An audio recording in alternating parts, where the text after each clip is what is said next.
La Seconde Guerre mondiale a commencé avec l'attaque allemande contre la Pologne en septembre 1939, causant plus de 200 000 morts en quelques semaines, et elle s'est transformée en un conflit qui s'est étendu à l'Europe, à l'Asie et à l'Afrique.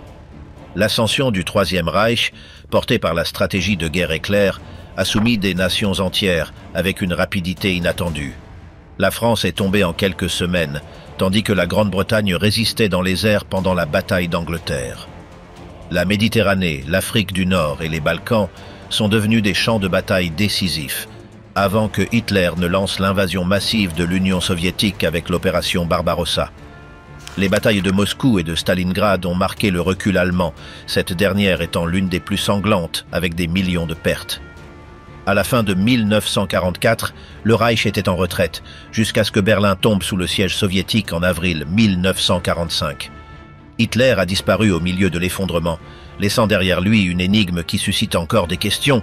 Que s'est-il passé avec son corps durant ces derniers jours?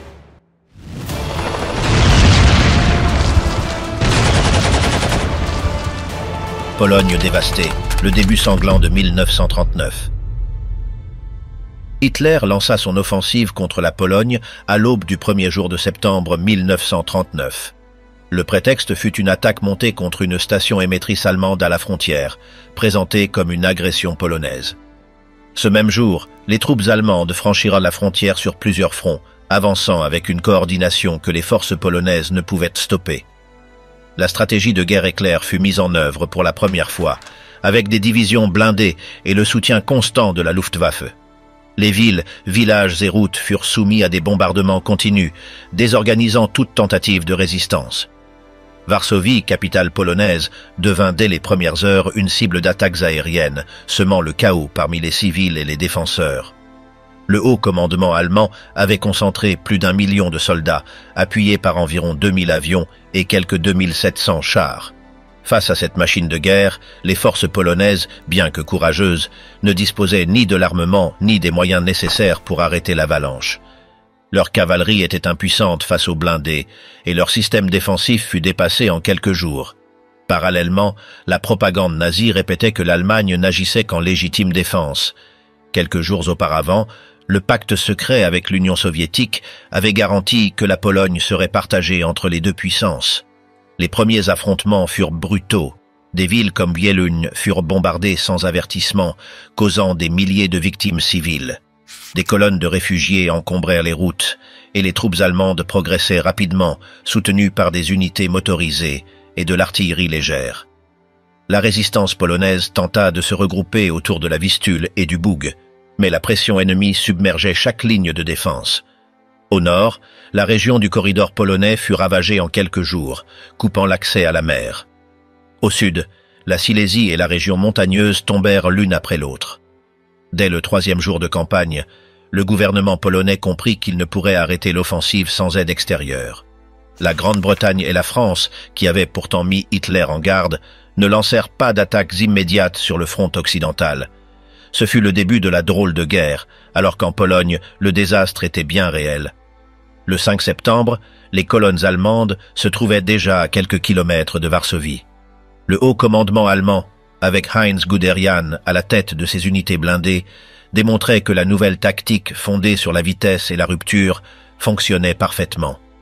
Le 8 septembre, les premiers chars allemands atteignirent les faubourgs de Varsovie. Les bombardements aériens s'intensifièrent, avec des attaques quotidiennes sur la ville. Des milliers de civils cherchèrent refuge dans les caves, tandis que l'approvisionnement en eau et en nourriture se détériorait. Les autorités polonaises, dirigées par le maréchal Edward Śmigły-Rydz, ordonnèrent une défense à tout prix, mais l'encerclement était inévitable. Les communications avec d'autres régions du pays étaient coupées et la capitale se transforma en forteresse improvisée. Pendant ce temps, l'Union soviétique se préparait à remplir sa part du pacte.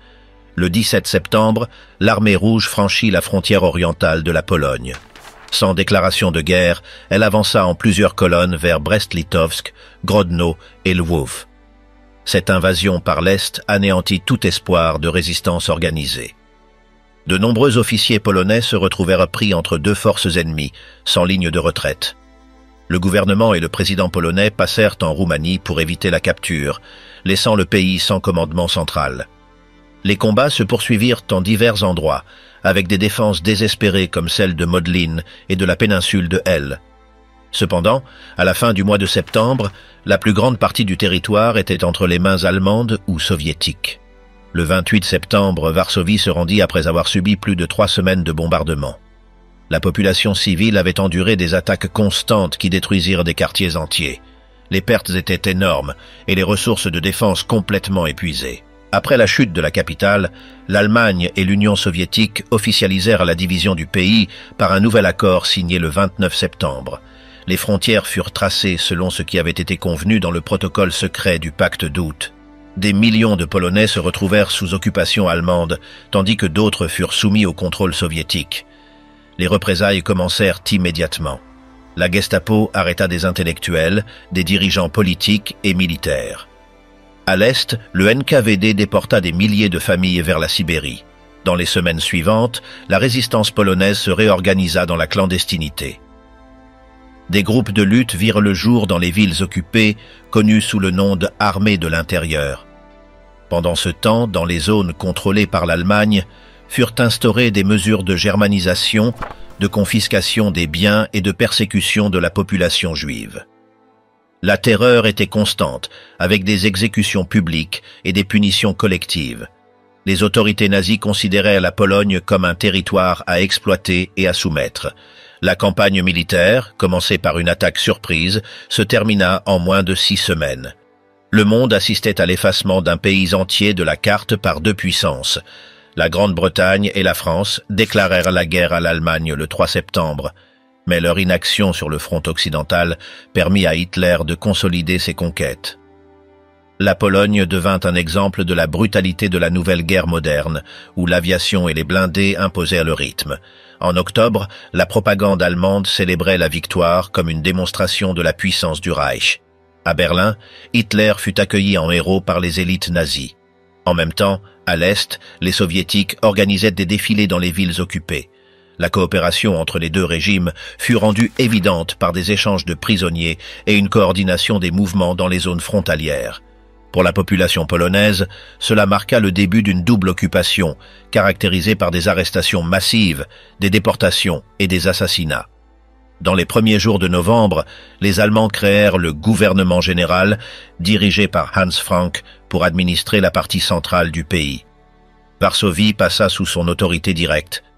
Les mesures répressives comprenaient la fermeture des universités, la confiscation des biens et l'établissement de ghettos pour concentrer la population juive.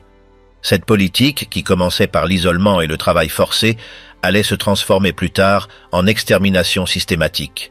Mais en cet automne de 1939, le contrôle total était déjà une réalité. En décembre, alors que l'hiver recouvrait les villes polonaises de neige, les forces d'occupation consolidaient leur position. Les patrouilles de la Gestapo et de la Wehrmacht assuraient la surveillance, tandis que les unités soviétiques complétaient l'annexion de l'Est. Des milliers de prisonniers polonais étaient envoyés dans des camps d'internement, où officiers et soldats étaient séparés de la population civile.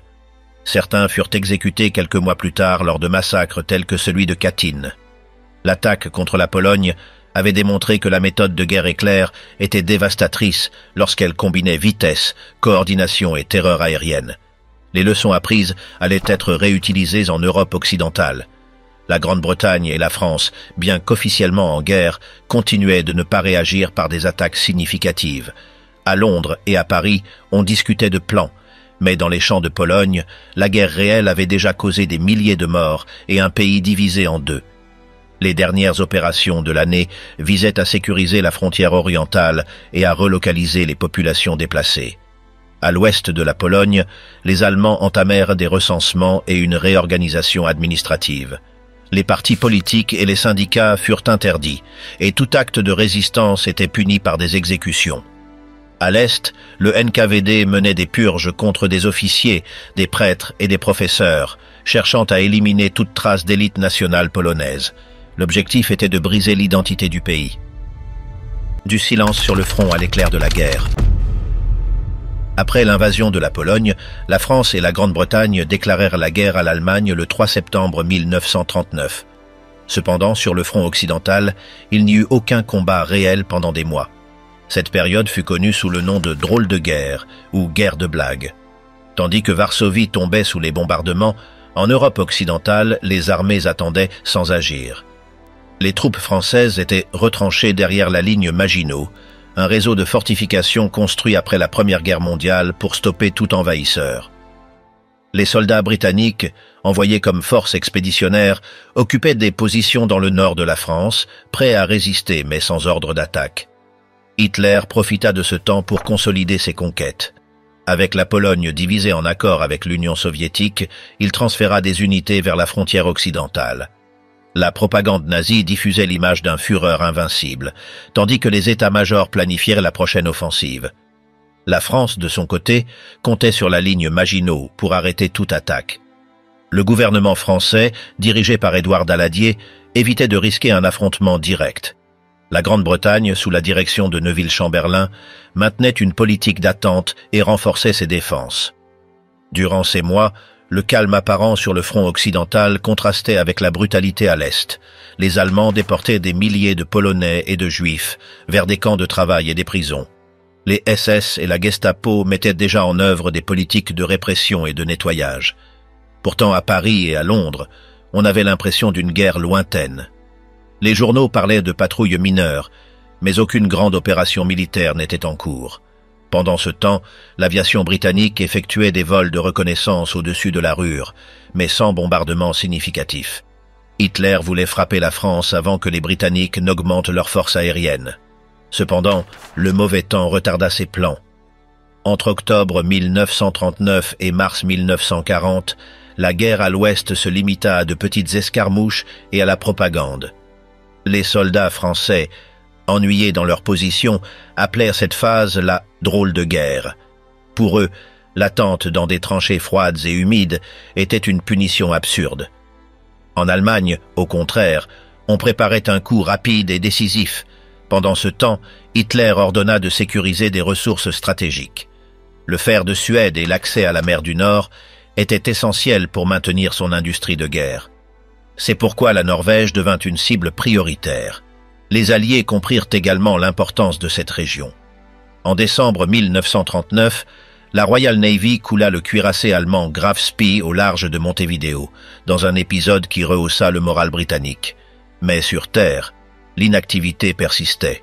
Au début de 1940, l'Allemagne commença à déployer ses divisions vers l'ouest. Le plan initial, connu sous le nom de Fall Gelb, prévoyait une invasion directe de la France par la Belgique. Cependant, le général Erich von Manstein proposa une variante audacieuse.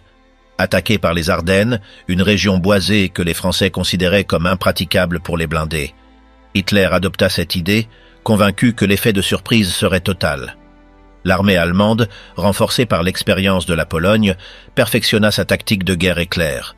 Les divisions Panzer, coordonnées avec la Luftwaffe, seraient la pointe de lance pour briser les lignes ennemies. Pendant ce temps, en mer du Nord et dans l'Atlantique, la bataille sous-marine commençait à s'intensifier. Les U-boots attaquaient les convois britanniques, cherchant à couper l'approvisionnement en nourriture et en armes. Londres répondit par des systèmes d'escorte et par la mise en place de radars plus précis. Malgré ces avancées, la menace des sous-marins allemands resta élevée durant toute la guerre. Chaque navire coulé représentait un coup porté au moral et à la logistique des Alliés. En février 1940, les Alliés tentèrent de bloquer le commerce allemand avec la Scandinavie.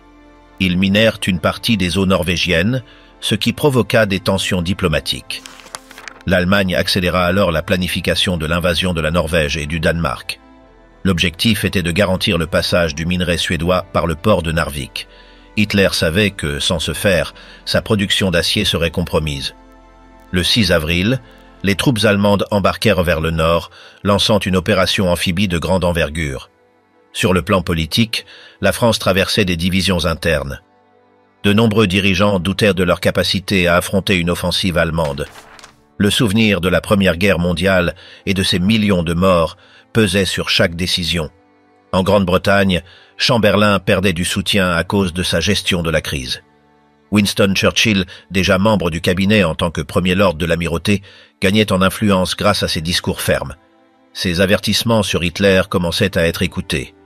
En mars 1940, l'Allemagne intensifia ses vols de reconnaissance au-dessus de la Belgique et des Pays-Bas.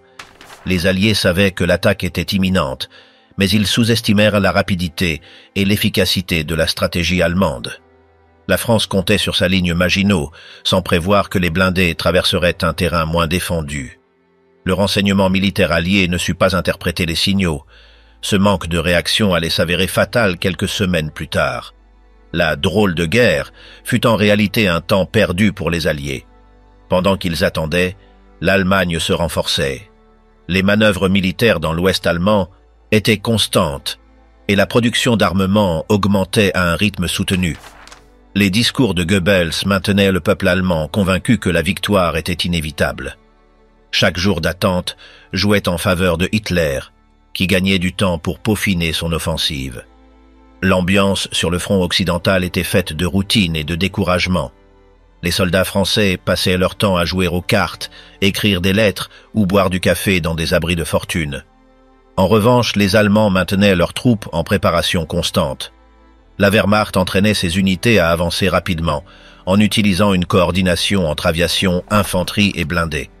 Chaque mouvement était calculé pour surprendre et submerger l'ennemi. À la fin de mars 1940, les Britanniques renforcèrent leurs forces expéditionnaires en France. Cependant, leur nombre et leur équipement restaient insuffisants pour faire face à une attaque massive. La RAF se concentrait sur la défense aérienne, consciente que la Luftwaffe représentait une menace sérieuse. Les discussions entre Londres et Paris sur une offensive conjointe ne dépassèrent jamais le stade des plans. Personne ne voulait revivre le carnage des tranchées de 1914. Le 4 avril, les préparatifs allemands étaient presque achevés. Les divisions Panzer, sous le commandement de Guderian et Rommel, attendèrent les ordres pour se mettre en mouvement. La stratégie était claire, une avancée rapide, un soutien aérien dévastateur et ne laisser aucun répit aux Alliés pour se réorganiser. Les premières phases de l'opération visaient à couper les communications entre la France, la Belgique et les Pays-Bas.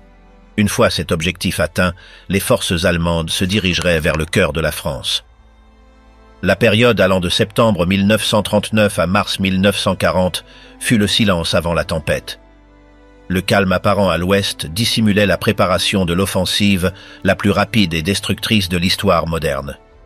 En quelques semaines, la Blitzkrieg allait prouver que les méthodes traditionnelles de guerre étaient devenues obsolètes. Les Alliés allèrent payer le prix de leur passivité par une défaite qui secourait toute l'Europe. La France vaincue et le ciel en flammes au-dessus de l'Angleterre. En mai 1940, l'Allemagne lança sa grande offensive contre la France, la Belgique et les Pays-Bas. Ce fut le début d'une campagne rapide qui démontra l'efficacité totale de la guerre éclair. Les forces allemandes attaquèrent avec plusieurs colonnes de chars soutenues par des vagues d'avions de la Luftwaffe. L'objectif principal était de briser les défenses alliées en traversant les Ardennes, une région que les Français considéraient comme difficilement franchissable avec des véhicules blindés. La surprise fut totale. Le 10 mai, les divisions Panzer commencèrent la traversée du Luxembourg et de la Belgique. Les Pays-Bas furent frappés par des attaques aériennes dévastatrices, détruisant aérodromes et lignes de communication en quelques heures. À Rotterdam, la Luftwaffe lança un bombardement massif qui força une reddition immédiate. Les troupes parachutistes allemandes s'emparèrent de ponts clés comme celui de Moerdijk et sécurisèrent des points stratégiques en un temps record. Le gouvernement néerlandais fut contraint de capituler le 14 mai. La Belgique se retrouva également exposée. Les villes de Liège et d'Anvers furent attaquées tandis que les forces belges tentaient de freiner l'avancée sur la Meuse. Les Alliés déployèrent une partie de la force expéditionnaire britannique aux côtés d'unités françaises pour contenir l'assaut.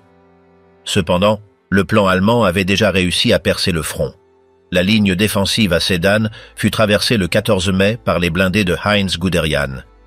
Grâce à une artillerie lourde et à des attaques aériennes coordonnées, les positions françaises cédèrent en moins de 24 heures. À partir de ce moment, l'armée allemande avança à une vitesse qui submergea toute tentative de contre-attaque. Les routes étaient encombrées par des colonnes de réfugiés et de troupes en retraite. Le 17 mai, les chars de Rommel atteignirent le canal du Nord, isolant les armées alliées qui s'étaient avancées en Belgique. Ce mouvement, connu sous le nom de « guillotine des Ardennes », divisa les forces françaises et britanniques. En moins d'une semaine, l'armée allemande contrôlait une large partie du nord de la France, tandis que la Luftwaffe dominait les airs. La situation s'aggrava pour les Alliés lorsque la Wehrmacht referma l'étau sur Dunkerque. Du 26 mai au 4 juin se déroula l'opération Dynamo, une évacuation massive organisée par la Royal Navy. Plus de 300 000 soldats britanniques et français furent sauvés grâce à des navires de guerre, des bateaux de pêche et des embarcations civiles. Bien que le gros de l'armée britannique ait été évacué, tout le matériel lourd fut abandonné. Après l'évacuation de Dunkerque, l'Allemagne intensifia son offensive vers l'intérieur de la France. Le 9 juin, les troupes allemandes franchirent la Seine. Paris fut déclarée ville ouverte pour éviter sa destruction. Le 14 juin, les troupes allemandes défilèrent sur les Champs-Élysées. La France, qui avait résisté pendant la Première Guerre mondiale, s'effondrait en quelques semaines. Le gouvernement français, dirigé par Paul Reynaud, s'effondra face à l'ampleur de la défaite. Philippe Pétain prit le pouvoir et demanda un armistice. Le 22 juin 1940, la France signa la reddition à Compiègne, dans le même wagon de train où l'Allemagne avait capitulé en 1918. Hitler voulait cette humiliation comme vengeance. Le pays fut divisé en deux zones, la France occupée par les Allemands, au nord et à l'ouest, et la soi-disant France de Vichy au sud, sous un gouvernement fantoche contrôlé par Pétain et les collaborateurs. Pour la Grande-Bretagne, la situation était critique. Avec la France hors de combat, Hitler planifia l'invasion des îles britanniques. L'opération Lion de mer fut la stratégie conçue pour conquérir la Grande-Bretagne. La première étape consistait à obtenir la supériorité aérienne sur la Manche et le sud de l'Angleterre. Ainsi commença la bataille d'Angleterre, un affrontement aérien sans précédent entre la Luftwaffe et la Royal Air Force, RAF. En juillet 1940, la Luftwaffe lança des attaques contre les convois maritimes et les ports britanniques. Le 11 août, l'offensive se concentra sur les bases aériennes de la RAF. Pendant des semaines, les chasseurs britanniques Spitfire et Hurricane résistèrent jour après jour, abattant des bombardiers allemands. Le radar britannique, une technologie nouvelle à l'époque, permit de détecter à temps les vagues ennemies. La phase la plus dure commença le 13 août, connue comme le jour de l'aigle. Plus de 1000 avions allemands attaquèrent des cibles dans tout le sud de l'Angleterre. Les villes côtières furent bombardées, mais la RAF maintint ses lignes opérationnelles.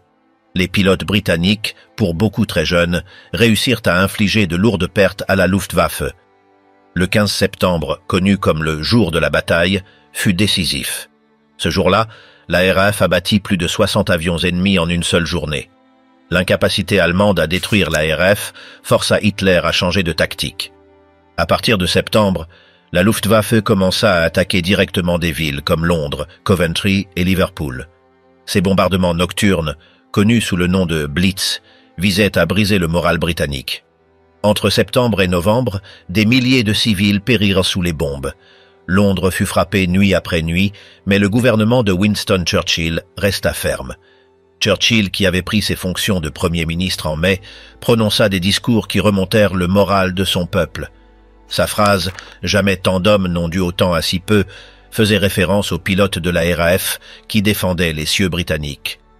Pendant ce temps, les Britanniques ripostaient par des raids de bombardement sur des ports et usines allemands, bien que de moindre envergure.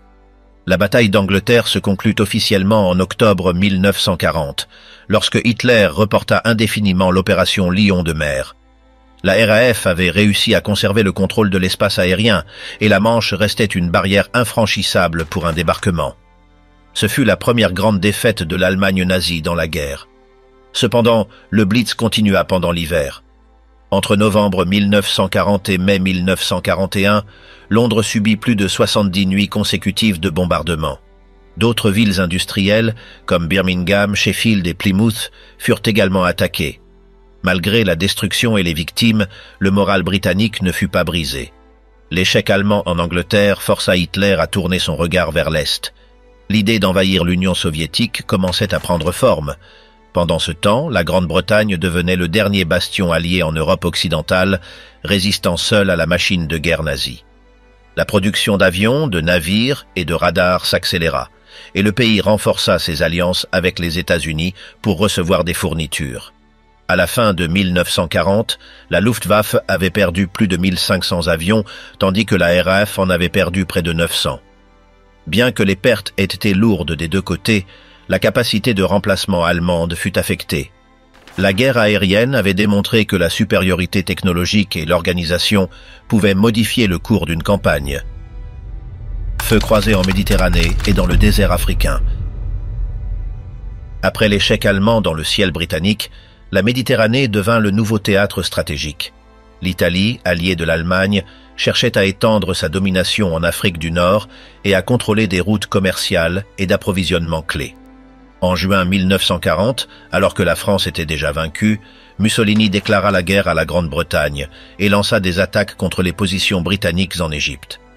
Les forces italiennes avancèrent depuis la Libye, tentant de prendre le canal de Suez, mais leur mouvement manquait de coordination et de logistique. Les troupes britanniques, soutenues par des unités australiennes et indiennes, réagirent rapidement. En septembre, l'offensive italienne fut arrêtée à Sidi Barrani. À la fin de cette année-là, les Britanniques contre-attaquèrent avec l'opération Compass. Cette campagne fut un coup dévastateur pour l'Italie. En quelques semaines, les Britanniques capturèrent plus de 100 000 soldats italiens et avancèrent jusqu'à Benghazi, en Cyrénaïque. Mussolini fut humilié et dut demander l'aide de Hitler. Au début de 1941, l'Allemagne décida d'envoyer l'Africa Corps sous le commandement d'Erwin Rommel. Rommel, un commandant à l'audace tactique remarquable, redonna de l'élan à la situation.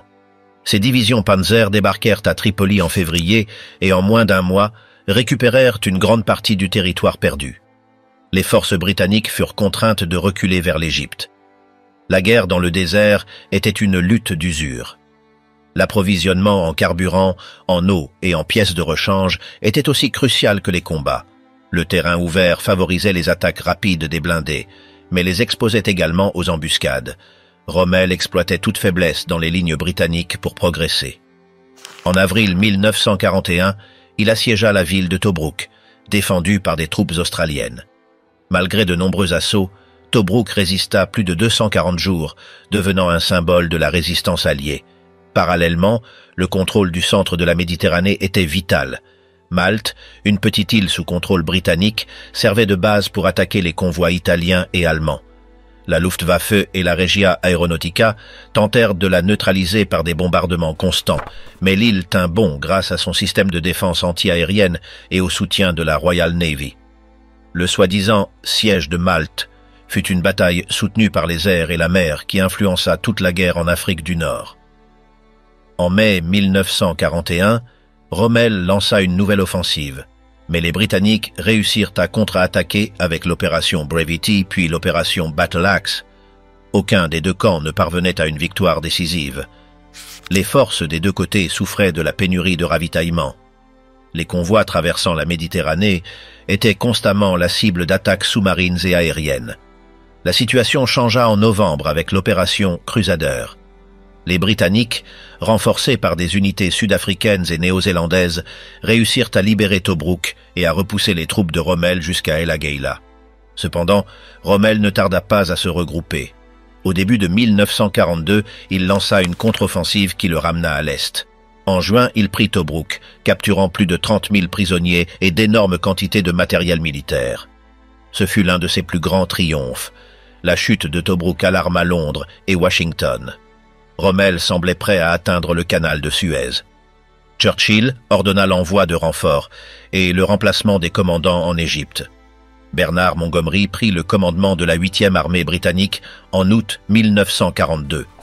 Son objectif était d'arrêter Rommel à El Alamein, une position clé entre le désert et la mer. La première bataille d'El Alamein, en juillet, freina l'avancée allemande. Bien que Rommel tentât de percer les lignes alliées, le terrain miné et l'artillerie britannique l'arrêtèrent. Pendant des semaines, les deux camps se réarmèrent. Montgomery prépara une offensive massive pour octobre. Avec une nette supériorité en chars, en artillerie et en soutien aérien, la 8e armée lança l'attaque le 23 octobre lors de la seconde bataille d'El Alamein. La bataille fut intense, avec des combats de jour comme de nuit. Montgomery appliqua une tactique méthodique, usant les forces de Rommel jusqu'à les contraindre à la retraite. Le 2 novembre, l'Africa Corps entama sa retraite vers la Libye. Ce fut le début du recul définitif de l'Axe en Afrique du Nord. Churchill décrivit El Alamein comme le point où commença le tournant de la guerre pour les Alliés. Pendant ce temps, En Méditerranée occidentale, se préparait une opération conjointe entre la Grande-Bretagne et les États-Unis. L'opération Torch, lancée le 8 novembre 1942, consista en des débarquements au Maroc et en Algérie. Les forces alliées, dirigées par Dwight Eisenhower, cherchaient à ouvrir un nouveau front et à piéger les forces de Rommel entre deux armées. Les troupes de Vichy opposèrent une résistance initiale, mais se rendirent rapidement.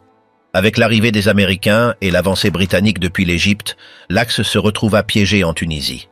Pendant l'hiver 1942, les batailles dans le désert devinrent de plus en plus désespérées pour les forces allemandes et italiennes. Les convois de ravitaillement furent coulés en grand nombre par les sous-marins alliés et les avions opérant depuis Malte. La Méditerranée était devenue un corridor vital pour les deux camps. Pour l'Allemagne et l'Italie, maintenir le flux de ressources depuis l'Europe devenait de plus en plus difficile.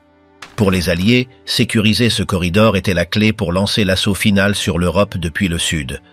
Le contrôle de l'Égypte, de la Libye et de la Tunisie déterminait qui dominerait le canal de Suez et les routes vers l'Asie. Les opérations en Afrique du Nord servirent également de terrain d'expérimentation pour de nouvelles tactiques de guerre combinées. La coordination entre blindés, infanterie et aviation atteignit un niveau jamais vu. Les Britanniques, apprenant de leurs erreurs, améliorèrent leur logistique et leur communication. De son côté, Rommel restait un commandant respecté, mais le manque de carburant et de pièces de rechange limitait sa capacité de manœuvre. À la fin de 1942, l'Axe avait perdu l'initiative en Méditerranée. La combinaison d'El Alamein et de l'opération Torch marqua le début de la fin pour les forces de Hitler en Afrique. Les colonnes de prisonniers, la destruction des convois et la retraite continue montraient que le désert, autrefois théâtre de victoires rapides, devenait désormais un piège. Barbarossa, l'assaut brutal contre l'Union soviétique. Au printemps 1941, Hitler avait déjà décidé d'attaquer l'Union soviétique. La victoire rapide en France et l'échec de l'invasion de la Grande-Bretagne l'amenèrent à concentrer son attention vers l'Est.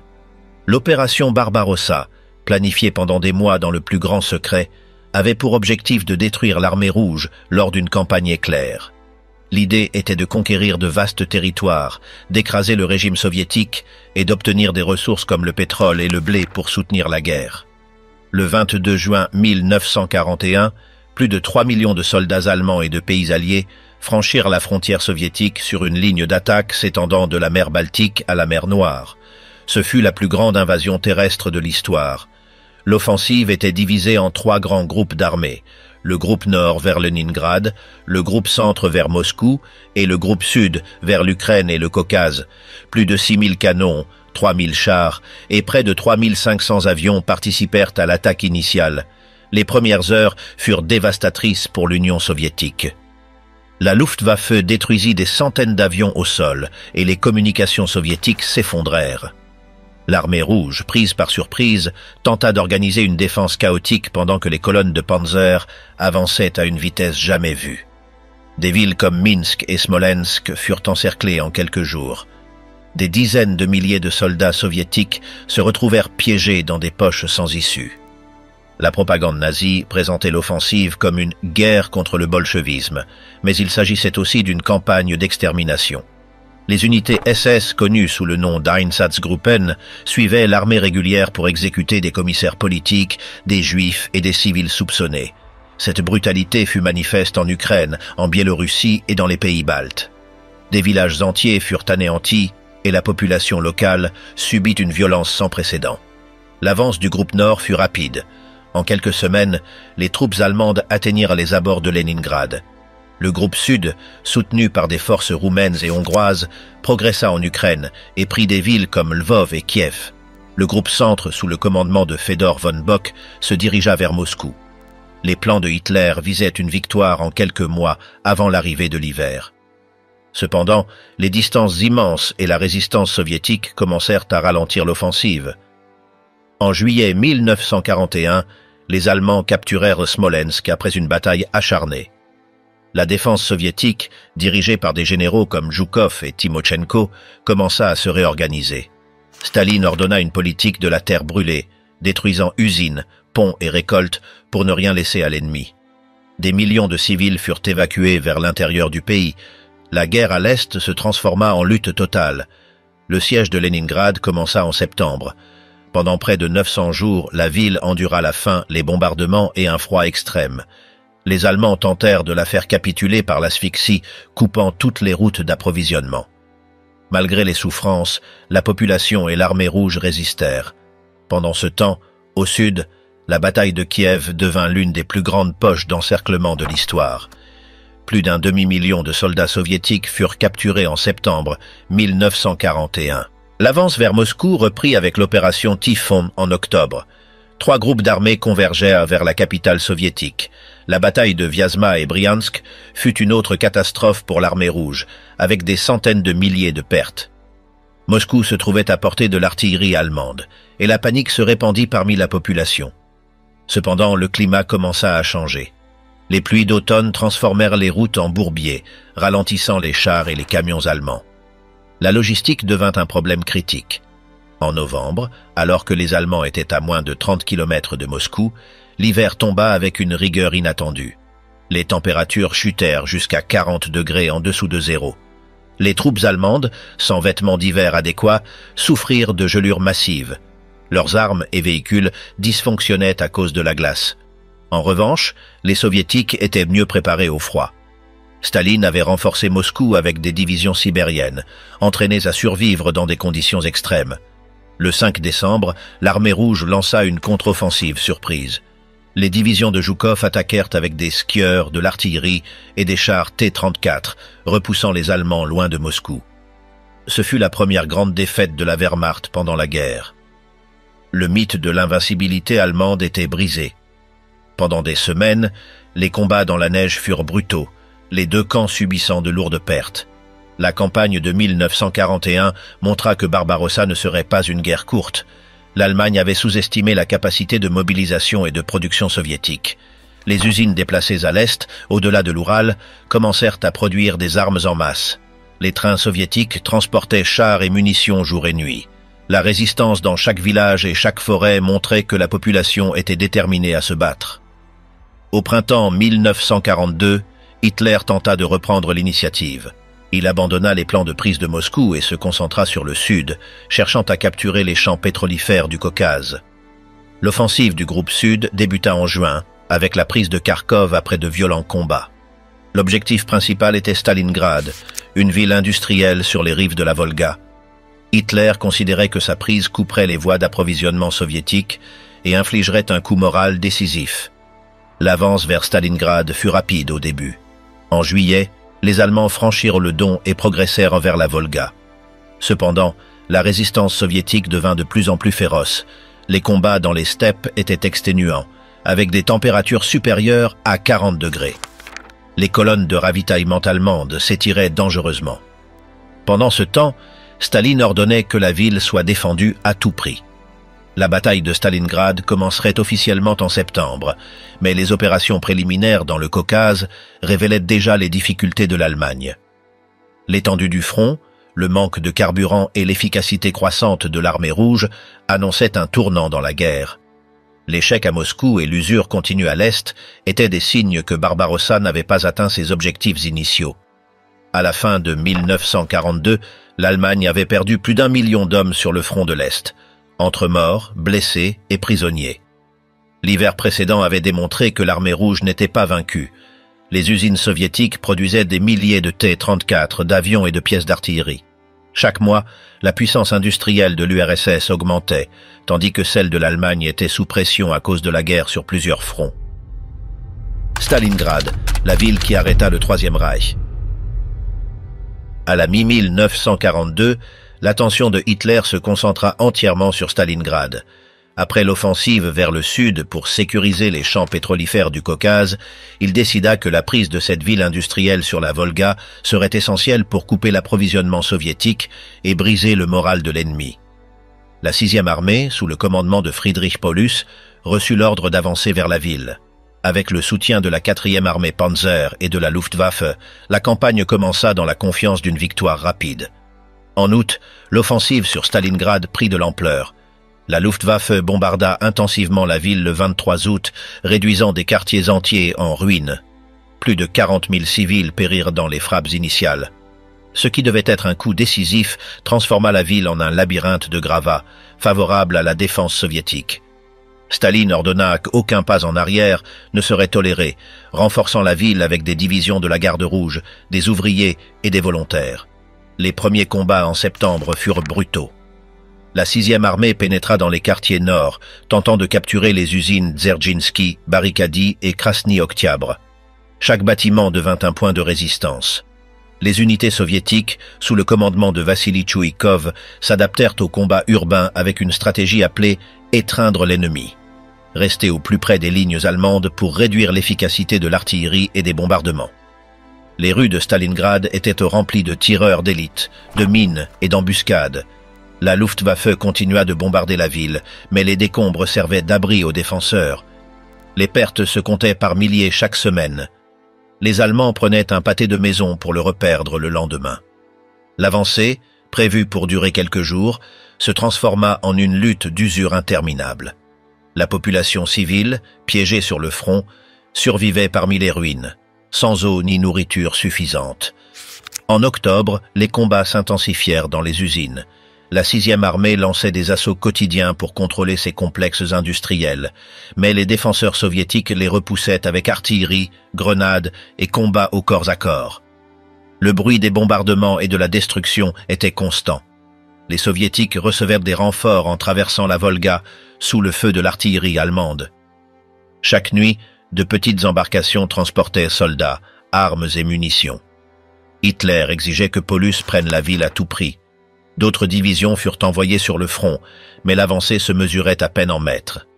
Pendant ce temps, l'hiver approchait, et le haut commandement soviétique préparait une contre-offensive massive. L'opération Uranus, planifiée par Zhukov et Vassilevski, visait à encercler les forces allemandes à Stalingrad en attaquant leurs flancs, défendus par des armées roumaines et hongroises moins bien préparées. Le 19 novembre 1942, l'opération Uranus débuta. Plus d'1 million de soldats soviétiques, soutenus par 6000 pièces d'artillerie et 1000 chars, frappèrent les points faibles de l'axe au nord et au sud de la ville. En quelques jours, les forces allemandes furent encerclées. La 6e armée, avec plus de 250 000 hommes, se retrouva piégée dans un anneau de feu. Paulus demanda l'autorisation de tenter une percée, mais Hitler la lui refuse. Il ordonne de tenir coûte que coûte, promettant un pont aérien pour ravitailler l'armée encerclée. La Luftwaffe, dirigée par Hermann Göring, assure qu'elle peut livrer 500 tonnes de ravitaillement par jour, mais la réalité est bien différente. Avec le mauvais temps et la pression de la défense antiaérienne soviétique, à peine 80 à 100 tonnes par jour parviennent à être livrées, ce qui est insuffisant pour soutenir l'armée encerclée. Le froid hivernal devient un ennemi de plus. Les températures tombent à 40 degrés en dessous de zéro. Les soldats allemands manquent de vêtements adaptés, et la faim se répand. Beaucoup survivent avec des rations minimales, de la viande de cheval et des soupes faites de restes de cuir. Des maladies comme le typhus et la dysenterie font des ravages. Pendant ce temps, les soviétiques resserrent l'étau. Hitler envoie le maréchal Erich von Manstein pour organiser une opération de sauvetage appelée Tempête d'hiver. En décembre, les divisions du groupe d'armées Don tentent d'ouvrir un corridor vers Stalingrad. Malgré des avancées initiales, l'offensive s'arrête à 50 km de la ville face à la forte résistance soviétique. Paulus reçoit l'ordre de ne pas bouger, ce qui condamne la 6e armée à l'anéantissement. Entre décembre et janvier, les combats à l'intérieur du périmètre deviennent de plus en plus désespérés. L'artillerie soviétique bombarde sans relâche et la Luftwaffe perd le contrôle du ciel. Les soldats allemands se cachent dans les caves et les ruines, résistant avec peu de munitions. Les soviétiques, bien approvisionnés et motivés, lancent des assauts continus. Chaque jour, l'étau se resserre. Le 31 janvier 1943, Paulus, promu maréchal par Hitler quelques heures auparavant, se rend avec ses troupes dans le secteur sud de Stalingrad. 2 jours plus tard, les dernières unités allemandes dans le nord capitulent également. Sur les plus de 300 000 hommes qui composaient la 6e armée au début de la bataille, moins de 100 000 sont faits prisonniers. La majorité périra dans les camps soviétiques. La victoire soviétique à Stalingrad constitue un tournant décisif de la guerre. Pour la première fois, une armée allemande entière est détruite. Les pertes de l'Axe dépassent les 800 000 hommes, tandis que les soviétiques paient aussi un lourd tribut, avec plus d'1 million de morts parmi les soldats et les civils. Malgré ce coup, le moral soviétique est renforcé et le mythe de l'invincibilité nazie s'effondre. Le front de l'Est change après Stalingrad. L'Allemagne passe à la défensive sur de nombreux secteurs et l'initiative revient aux Soviétiques. L'Armée rouge, soutenue par une industrie qui produit des milliers de chars T-34 et d'avions Yak, se prépare à de nouvelles offensives. Pour Hitler, la défaite est un coup personnel. Il avait promis que la ville tomberait, mais à la place, ses meilleures troupes sont anéanties. Les répercussions de Stalingrad se font sentir dans toute l'Europe. Les Alliés voient que l'armée allemande peut être vaincue sur terre. La propagande soviétique célèbre la victoire comme un symbole de résistance héroïque. Pour les soldats survivants, la ville reste un cauchemar de feu, de glace et de mort. Le paysage de Stalingrad, jonché de cadavres et de ruines, devient un souvenir indélébile de l'horreur de la guerre moderne. De Sicile à la Normandie, l'offensive qui ouvrit l'Europe. Après la victoire soviétique à Stalingrad et le recul allemand en Afrique, les Alliés décidèrent d'ouvrir un nouveau front dans le sud de l'Europe. L'opération Husky, le débarquement en Sicile, commença dans la nuit du 9 au 10 juillet 1943. Une flotte de plus de 3000 navires transporta plus de 160 000 soldats britanniques, américains et canadiens vers les plages de l'île. L'assaut fut précédé de bombardements aériens et navals intensifs destinés à désorganiser les défenses italiennes et allemandes. Les forces de Patton, à la tête de la 7e armée américaine, et celles de Montgomery, commandant la 8e armée britannique, avancèrent depuis le sud et l'est de l'île. Les combats furent âpres dans les zones montagneuses et les villages fortifiés, mais la résistance italienne s'effondra rapidement. Les troupes allemandes, moins nombreuses, effectuèrent une retraite organisée vers Messine pour passer sur le continent. Le 17 août, toute la Sicile était aux mains des Alliés. L'invasion de la Sicile provoqua une crise politique en Italie. Mussolini, affaibli et sans réel soutien militaire, fut destitué le 25 juillet après un vote du Grand Conseil fasciste. Le roi Victor Emmanuel le fit arrêter et nomma Badoglio nouveau président du Conseil. Bien que le régime tentât de poursuivre la guerre aux côtés de l'Allemagne, des négociations secrètes avec les Alliés étaient en cours. Le 8 septembre, l'Italie signa un armistice, provoquant l'effondrement de son armée et le chaos dans tout le pays. Hitler réagit immédiatement.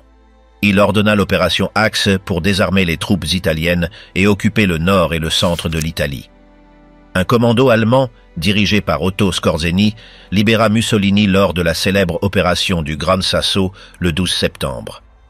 Mussolini fut conduit dans le nord où il établit la République sociale italienne, un gouvernement fantoche sous contrôle allemand. Les troupes allemandes, sous le commandement de Kesselring, préparèrent des lignes défensives sur la péninsule, bien décidées à arrêter l'avancée alliée. Le 9 septembre 1943, l'invasion de la péninsule débuta avec le débarquement à Salerne, connu sous le nom d'Opération Avalanche. Les forces alliées affrontèrent une résistance allemande féroce, qui faillit rejeter les troupes à la mer. Avec l'appui de l'aviation et de l'artillerie navale, les Alliés consolidèrent une tête de pont et avancèrent lentement vers le nord. Les routes italiennes, étroites et montagneuses, favorisaient les défenses allemandes. Chaque colline et chaque village furent le théâtre de combats prolongés. Rome ne fut libérée que le 4 juin 1944. Avant cela, les Alliés durent livrer des batailles acharnées comme celle de Monte Cassino, où l'abbaye bénédictine fut détruite par un bombardement massif en février 1944. Les Allemands avaient transformé la ligne Gustave en un mur défensif presque infranchissable. La campagne d'Anzio, lancée en janvier avec un autre débarquement, se transforma en un long siège jusqu'à ce que les forces alliées parviennent à percer le front en mai. Pendant ce temps, à l'autre extrémité de l'Europe, les préparatifs de l'invasion de la France progressaient. Depuis la fin de 1943, Churchill, Roosevelt et Staline avaient convenu d'ouvrir un second front à l'ouest pour soulager la pression sur les soviétiques. L'opération Overlord était le plan pour débarquer en Normandie. Sa phase initiale, appelée Opération Neptune, consistait à acheminer plus de 150 000 soldats sur les plages normandes en une seule journée. Le 6 juin 1944, connu comme le jour J, commença le plus grand débarquement amphibie de l'histoire. Sur les plages au nom de code Utah, Omaha, Gold, Juneau et Sword, des milliers de péniches approchèrent sous le feu de l'artillerie allemande. Omaha fut la plus sanglante, avec des vagues de soldats américains fauchés par des mitrailleuses et des mortiers. Malgré les pertes énormes, les Alliés réussirent à ouvrir des brèches dans les défenses du mur de l'Atlantique. Le succès en Normandie fut rendu possible grâce à un plan de diversion élaboré, appelé Opération Fortitude, qui convainquit les Allemands que le débarquement principal aurait lieu à Calais. Des divisions entières restèrent en attente d'une invasion qui ne vint jamais, tandis que Rommel, responsable des défenses côtières, ne parvint pas à mobiliser à temps ses réserves blindées. Les parachutistes américains des 82 et 101 divisions, ainsi que les Britanniques de la 6 Division aéroportée, sécurisèrent des ponts et routes vitaux dans la nuit précédant le débarquement. Dans les jours qui suivirent, les Alliés consolidèrent leur position en Normandie. Le bocage, région de haies et de chemins étroits, rendait l'avancée difficile. Les combats dans des villes comme Carentan et Caen furent intenses, avec des bombardements aériens et de l'artillerie détruisant des quartiers entiers. Les chars Sherman et Churchill affrontèrent les blindés Tiger et Panther dans des champs truffés de mines. L'avancée était lente mais constante. Le 25 juin, l'opération Cobra permit aux forces américaines de percer les lignes allemandes près de Saint-Lô. Patton, à la tête de la 3e armée, avança rapidement vers le sud et l'ouest, libérant des villes comme Avranches et Brest. En parallèle, les Britanniques et les Canadiens lancèrent l'opération Goodwood pour exercer une pression sur le secteur oriental.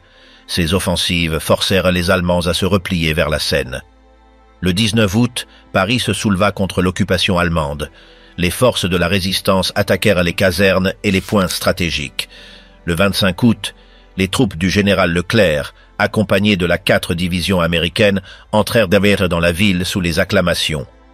La libération de Paris fut un moment clé de la campagne, bien que Hitler ait ordonné de détruire la ville avant de la laisser tomber aux mains des Alliés.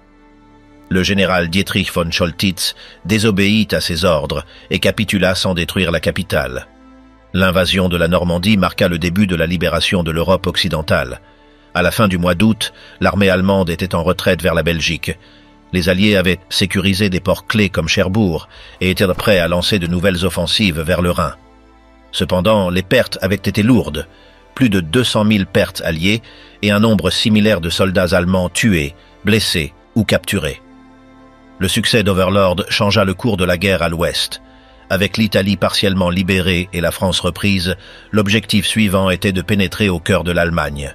Mais avant cela, les Alliés devraient affronter la résistance acharnée dans les Ardennes et coordonner leur avancée avec l'offensive soviétique à l'est.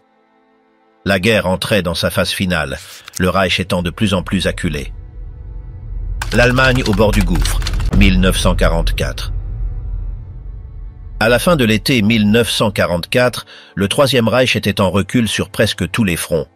Après la libération de la France et l'avancée alliée depuis la Normandie, les troupes allemandes se repliaient vers la Belgique et les Pays-Bas. À l'est, l'armée rouge avait détruit une grande partie du groupe d'armées centre lors de l'opération Bagration, avançant de plusieurs centaines de kilomètres en quelques semaines et libérant la Biélorussie ainsi qu'une partie de la Pologne. La pression sur l'Allemagne était totale. À l'ouest, l'offensive alliée se poursuivait à une vitesse inattendue. Patton, à la tête de la 3e armée américaine, traversa la Seine et libéra des villes comme Reims et Nancy. Montgomery, à la tête des forces britanniques et canadiennes, avançait vers Anvers et le nord de la Belgique. La capture d'Anvers, avec son port intact, était cruciale pour ravitailler les armées alliées qui s'éloignaient de plus en plus de la Normandie. Cependant, les Allemands conservèrent le contrôle de l'embouchure de l'Escaut, ce qui retarda l'utilisation complète du port. La résistance allemande restait forte dans les zones stratégiques. Les divisions blindées, bien que réduites, combattaient avec acharnement lors de chaque retrait. Hitler ordonnait à ses commandants de ne pas céder un pouce de terrain sans combattre, causant ainsi d'énormes pertes dans ses propres rangs.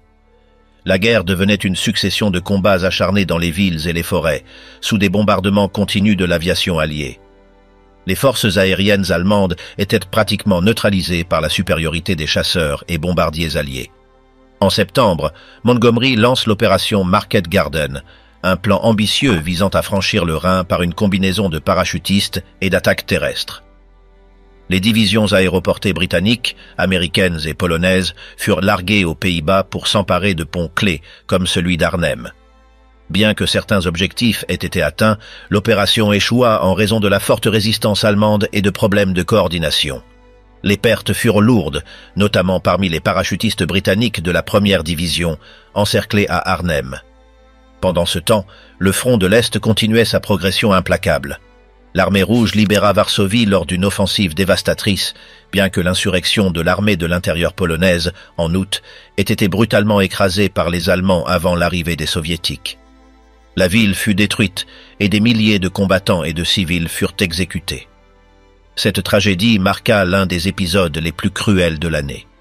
Staline, pour des raisons stratégiques, arrêta temporairement ses troupes aux abords de la ville, permettant aux forces allemandes de réprimer l'insurrection.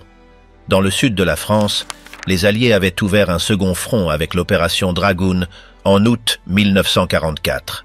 Ils débarquèrent sur la côte méditerranéenne et libérèrent Marseille et Toulon en quelques jours. De là, ils remontèrent vers le nord, rejoignant les forces venues de Normandie. Cette manœuvre coupa les lignes d'approvisionnement allemandes et accéléra l'effondrement de leurs défenses à travers toute la France. En octobre, la guerre atteignait la frontière allemande. La ligne Siegfried, un système de fortification construit dans les années 30, devenait le prochain obstacle. Les batailles à Aix-la-Chapelle et dans la forêt de Hürtgen furent intenses, avec des combats maison par maison et un terrain difficile truffé de mines. Les Alliés progressaient lentement, payant un prix élevé pour chaque kilomètre. Malgré leur retraite, les Allemands restaient solidement retranchés et utilisaient une artillerie lourde pour freiner chaque attaque.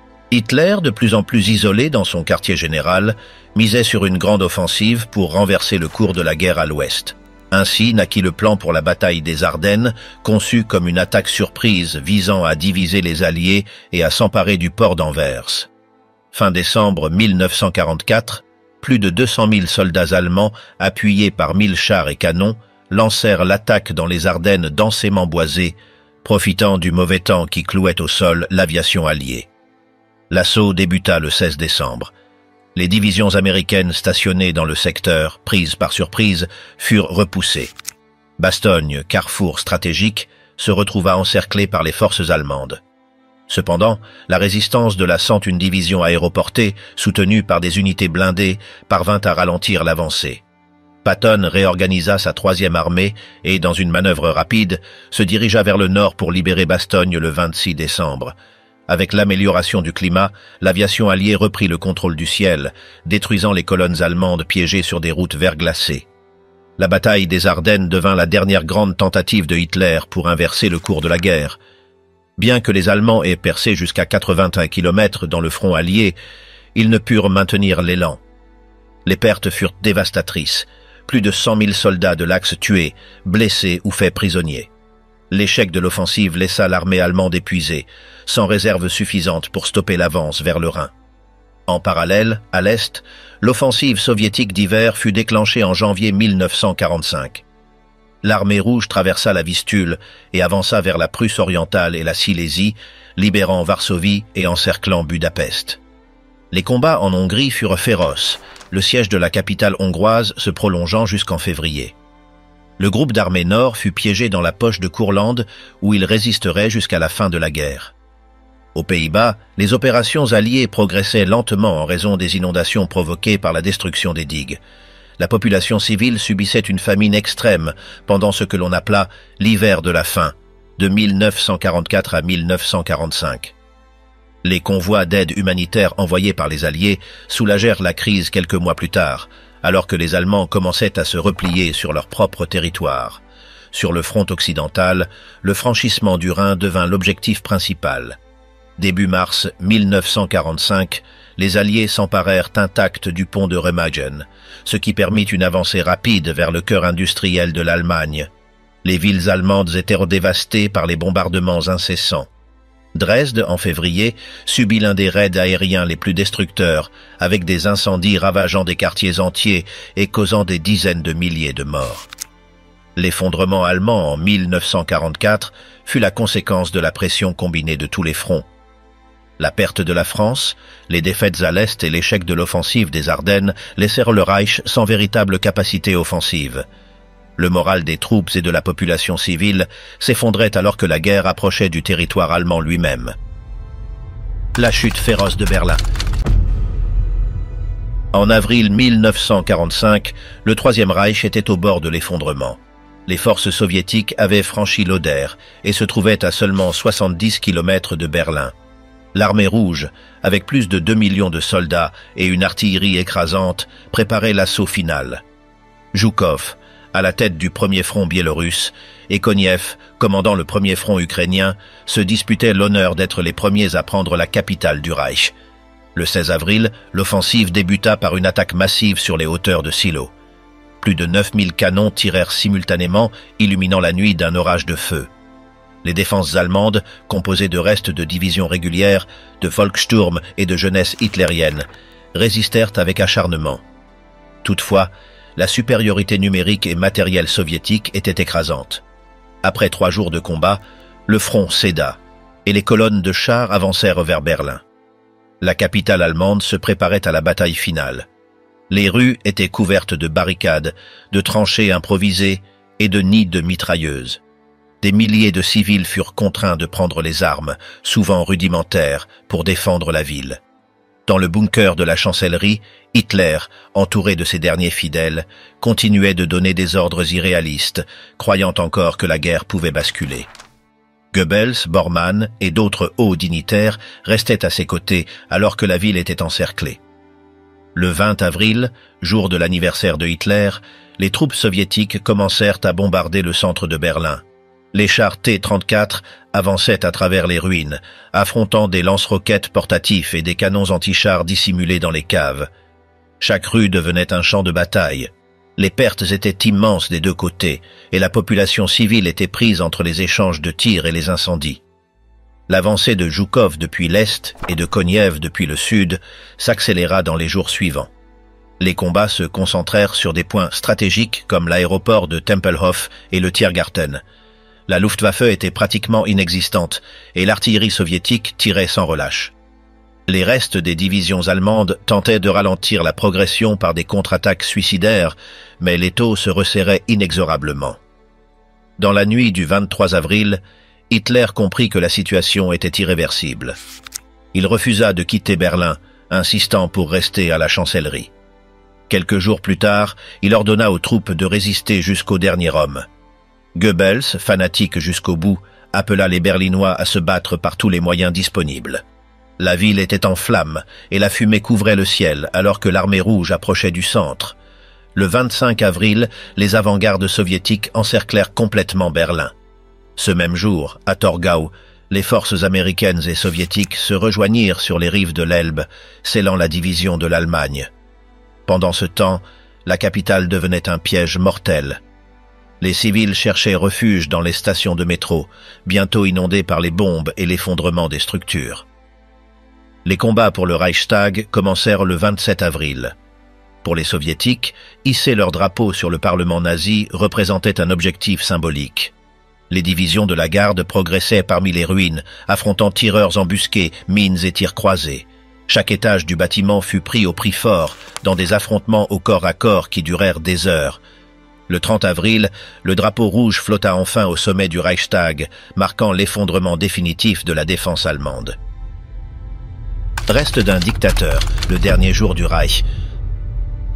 Au début du mois de mai 1945, le centre de Berlin n'était plus qu'un champ de ruines. L'armée rouge avait pris le Reichstag, les principales artères de la ville et les ponts sur la Spree. Les colonnes de fumée étaient visibles à des kilomètres à la ronde. Le bunker de la chancellerie, un labyrinthe souterrain, était devenu le dernier refuge des dirigeants nazis.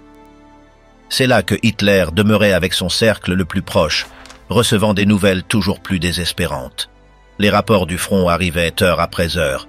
Les divisions à l'ouest avaient été repoussées vers l'Elbe, les communications étaient rompues et les réserves de nourriture et de carburant s'épuisaient. Les dernières discussions entre Hitler et ses généraux furent tendues. Il ordonna de tenir Berlin à tout prix, bien qu'il fût clair qu'aucune contre-attaque réelle n'était possible. Les hauts responsables de la Wehrmacht, comme Keitel et Jodl, se trouvaient loin de la ville, tandis que dans le bunker, l'atmosphère était empreinte de résignation. Eva Braun, restée aux côtés de Hitler jusqu'à la fin, l'épousa lors d'une brève cérémonie dans la nuit du 29 avril. Les témoins de cet acte décrivirent une ambiance lugubre, ponctuée par le vacarme de l'artillerie soviétique frappant la chancellerie. Ce même jour, Hitler dicta son testament politique, nommant ses successeurs et donnant des instructions pour éviter que son corps ne tombe entre les mains de l'ennemi. Le 30 avril, avec les troupes soviétiques à quelques mètres, les préparatifs pour les derniers instants commencèrent.